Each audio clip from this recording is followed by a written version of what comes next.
Hi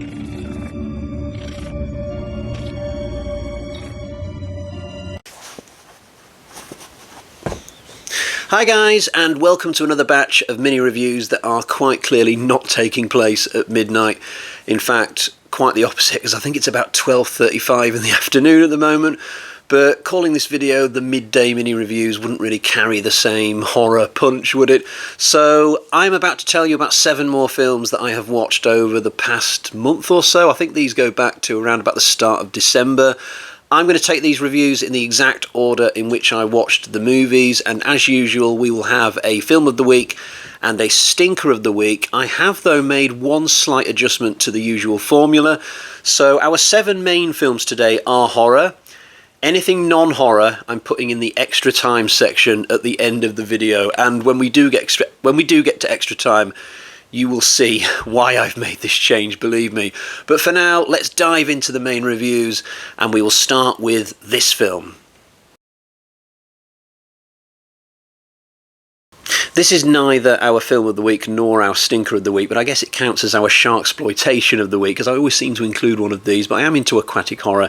So this is nothing that you won't have seen before necessarily. So we've got a group of women who head out to the Bahamas, it's somewhere like that. They're going out there because one of them's getting married. And the night before the wedding, they have a little bit of a hen do, which in their case involves going out on a boat and doing some diving or snorkeling or something like that. In my experience, this is not traditionally what women do on hen do's. They usually just get blind drunk, don't they? Maybe I'm just not hanging out with the right women, but predictably this expedition goes completely wrong. The boat gets snagged on some rocks, one of them gets their leg bitten off quite early, and to cut a long story short, they end up stranded in the water, just paddling around like they're miles from anywhere. Sharks are circling, and they are in deep doggy-do. Now, like I said, this is not a particularly original shark attack film. It's very much like The Reef, if you've ever seen that, good film. And also Open Water, which I've not seen, but I do know what it's about. Now, what makes this film enjoyable nonetheless is the fact that the characters are pretty good. I really liked all of these women, and not just because of their pretty faces. They've got pretty well-drawn backstories. They're entertaining characters. I liked them a lot for the most part, apart from this one woman. So the woman who's actually getting married, she's a little bit of a pain in the neck. So just picture the scene. Her friend has just had her leg bitten into, and she's there going, "Oh my God, how am I going to get to my wedding now?" There's a little bit of that with this one character, but for the most part, this is a pretty good set of characters. You know, even back when Jaws came out and shark attack films were still very new, that film is still at its best when it's doing a lot of stuff with the characters and rather than with the actual shark. So this is watchable. I'm going to give this 3.5 out of 5. This is another one set at sea, but it's not got sharks in it. I'm not overdoing the sharksploitation thing. So this takes place in a dystopian world where people are trying to get out of Spain because it's gone all the running man, i.e. there's military police being really nasty to people and people are starving. It's gone horrible in Spain. It's gone badly wrong somehow. The economy's crashed. And so loads of people are getting out of the country in any way that they can, but a lot of these people have got no money, so they turn to sort of people smugglers, I guess, and just barter with them in any way that they can. And so these smugglers, what they're doing is they're putting people into containers, loading them onto a ship, and then taking these people across the sea to America, maybe. But on this one journey, the ship gets into a bad storm, and loads of containers fall off the ship into the sea and just get left behind. And we follow this one woman who tries to survive in her container, but water is slowly seeping into the container, and it's a life or death situation. How is she going to get out of this? She's got limited food. There's no land in sight. What is she going to do? And there's other containers bobbing around in the sea nearby as well. Now, there's one absolutely horrific scene in this movie, which is probably not going to leave me for quite some time. We see the fate of some of the people in one of these other containers, and it's horrible. It just really got to me. It was like, wow, that is really powerful, actually. But it's an exciting film. It is a little bit slow-moving, or at least it will be for some people. But it's a very high-quality movie. If you want to find it, you'll probably find it on Netflix. I think that's where I came across it. Although it might not be in the horror section necessarily. You might find it in the thriller section. This is one that sort of straddles the line between thriller and horror, but I found it to be a very good, original little survival film, and I'm going to give it 4 out of 5. Next up we have The Rift, and sadly this is our stinker of the week, although we've definitely had stinkier stinkers in the past, I would say. Now this takes place in a deep sea research centre at the bottom of the ocean, and the rest of the world loses contact with this place, so they have to send down a submarine to investigate what's going on. It's that kind of drift, although I think I might have got one or two of the finer details wrong. I'm already starting to forget this movie, and I only saw it a few weeks ago. One thing I haven't forgotten, though, is the really cheesy way that the hero gets introduced. It's very much like Snake Plissken at the start of Escape from New York. So they bring this guy into like the Admiral's office, and they say to him, "We want you for this mission," and he's like, "Not interested. Get somebody else." And then they're like, "We've got stuff on you." Oh, and you know, that kind of deal. Now, I'm not sure what the threat is in this. It's some kind of half disease, half organism thing. It's not particularly memorable or creative. We get some deaths here and there throughout the movie, and lots of danger in terms of, you know, these potential rescuers getting stuck in the research centre eventually, but the special effects are pretty dismal, to be honest, even for a film that came out late 80s, early 90s. There is a twist of sorts where you find out that somebody within the group is a traitor, but I was kind of bored watching this. It's not horrendous, but I'm only going to give it 2 out of 5, and I would definitely say on the whole that this is the weakest of the 7 films that we're talking about today. Next up, we've got The Colony. Now, I'm pretty sure that I'd never heard of this film before, which is shocking to me because it's got Lawrence Fishburne in it and Bill Paxton. I mean, how was I not aware of its existence, at least? It's a little bit like The Thing, but with human cannibals instead of a creature. So we've got all these Arctic research stations that are separated from each other by a few miles. And I think the world at large is in trouble because of climate change. The sun can no longer penetrate the ozone layer or something like that. But the focus isn't really on that. It's more on the threat against the cannibals. They're sort of going from outpost to outpost, just eating all the people, and eventually they're going to get to our main characters at the research station that they're at. But I found this to be a really enjoyable, action-heavy, sci-fi horror film. I was on the edge of my seat throughout it. The special effects are really good. A couple of criticisms that are fairly small, to be honest. So the leader of the cannibals is a little bit one-dimensional. Literally, his only characteristic is to just look like this. Like that's all there is to him. I mean, come on, give us a bit more than that. Give us a character at least. And Bill Paxton in this is playing an absolute arsehole. Like, I hated this guy. I've never seen Paxton play somebody as unlikable as this.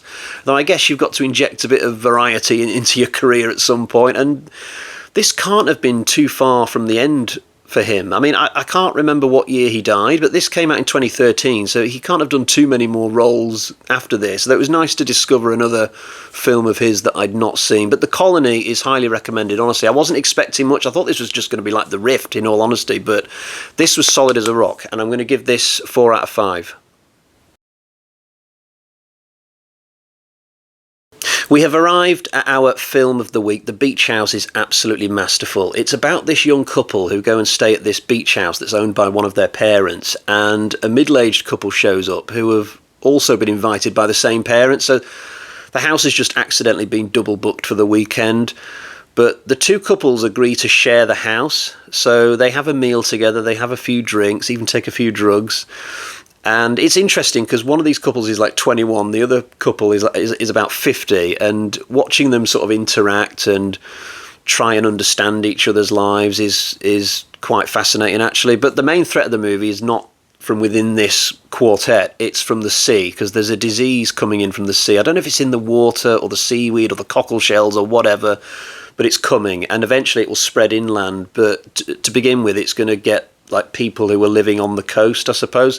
Now, I don't want to give away what this disease thing does, because I think you should discover what's in this film for yourself. Although, if you have ever read the Stephen King short story Grey Matter, then you might have a little clue there as to what to expect. And I just thought this film was incredibly well directed. There's so many great shots in this. Like, if this had been done by a director like Jordan Peele or something like that, people would be jumping up and down about this film. They'd be saying, what a great film The Beach House is. But because it's been directed by somebody I've never heard of, then I think it's sort of fallen a little bit by the wayside. But I thought it was fab. And the hallucination scene, because they all start taking drugs about half an hour into this film, and they start hallucinating and going a bit weird, and I couldn't work out if this was just the drugs or whether the disease had already come in and started to affect them. You just don't know. But as the film went on, I was just so excited by what was going on because I was just on the edge of my seat with it. A lot of the action, if you can call it that, takes place during daylight, so you've got that sort of midsummer insomnia sort of feel where there's just horror taking place in the daylight, like in a beach setting, and the atmosphere is just really incredible in this film, actually. So highly recommended. I'm going to give it the full 5 out of 5. I might be over-egging it slightly. I don't know. Maybe I should have played it safe and gone for 4.5 out of 5. But I've got supreme confidence in this film that it'll stand up for me on any further rewatch that I attempt. It is my film of the video, so check out The Beach House. I think I saw it on Shudder. It was either that or Amazon Prime. So if you've got either of those, then have a look, see if you can find it on there. Next up, we've got Nightfare. Now, this only just avoided being Stinker of the Week for me, and it's going to be a frustrating film to talk about because I really like the concept of this. We've got a couple of friends who are meeting up in Paris. They haven't seen each other in a couple of years, and they go on this night out, they have loads of drinks, and then they start to make their way back to their hotel, but then they run afoul of this psychopathic taxi driver who starts chasing them through Paris, and sometimes they manage to hide or escape or whatever, but the taxi driver always seems to find them again, and that's one of the frustrating things about this film, how the cab driver always seems to find them again. I mean, he does it like 5 or 6 times. Paris is a big place. Like, you're just not going to find 2 people who are hiding from you 5 or 6 times in the same night in a place like Paris. It's just completely unrealistic. So the film needed to do better with that. It needed to think its way out of that problem. And also, the 2 main characters who we're following, they are annoying. I mean, they don't even get on with each other that well. It's like, why are you even hanging out in the first place? There's a woman on the scene, and she's come between these 2 guys, so there's a little bit of drama there, but it doesn't work for me. I was just constantly frustrated by their bickering. Like, just stop with this already. You're in a life and death situation. Just get on with each other, please. And then there's this whole backstory about how they once accidentally killed a beggar, which is just ridiculous.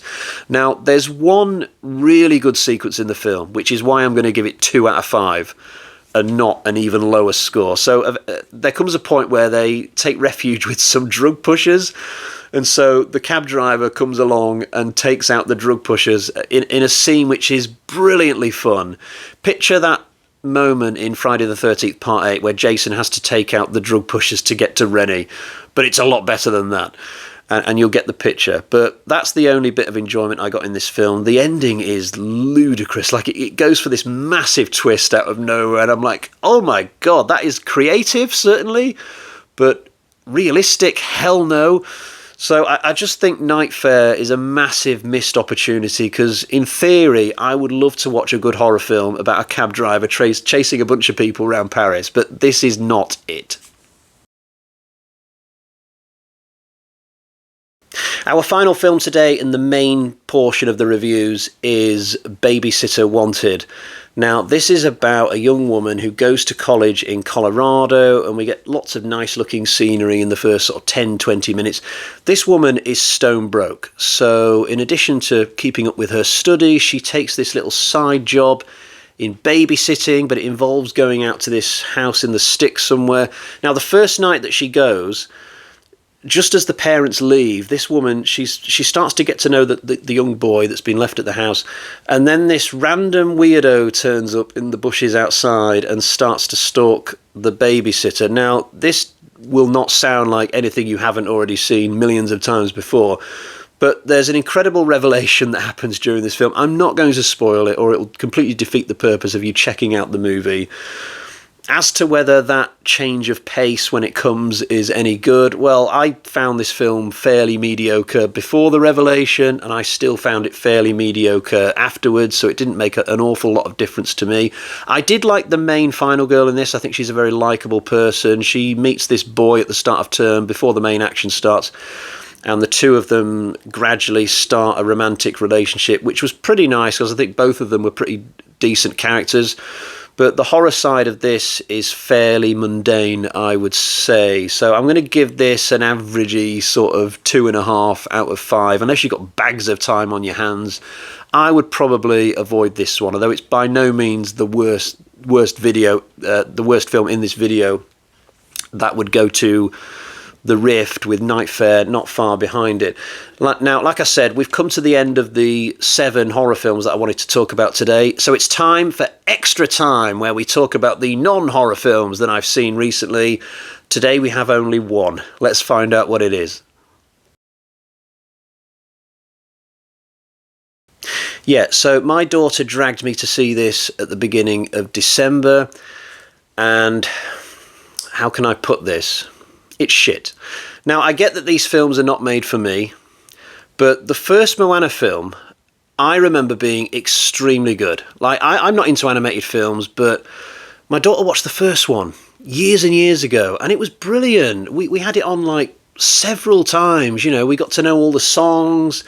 I particularly loved the singing crab who lives on the seabed. He was fantastic, and I was hoping that he would turn up in the second film. Actually, he doesn't, which is a massive shame. But this second film is awful. It's got nothing to offer. There's no new interesting character arc for Moana or whoever the fat Hawaiian guy is. I can't remember his name. It's such a lazy sequel. It's like, oh yeah, those kids, they'll lap anything up. Let's just pretty much have the same movie all over again. That's basically what Moana 2 is. I'm only going to give this 1 out of 5. But the first film, I probably would have given 5 out of 5 had I been reviewing it. And I say that even though I've not got that much interest in it, but if I try and judge the first one objectively, it's a 5 out of 5 animated film. It's amazing. But this is just a lazy sequel. I'm sorry, there's no getting around it. This is literally, call me a cynic, but this is made with the attitude of the kids will just lap up anything, let's give them anything. Because honestly, this was really poor. Hopefully there'll be no more Moana films, because they've got nothing more to say with these characters and this world. Right, let's wrap this up for today. Thank you for joining me for the mini reviews. I'll be back soon. Forthcoming reviews may include Maximum Overdrive and Assault, but it's not entirely set in stone. But anyway, until next time, cheerio, bye-bye.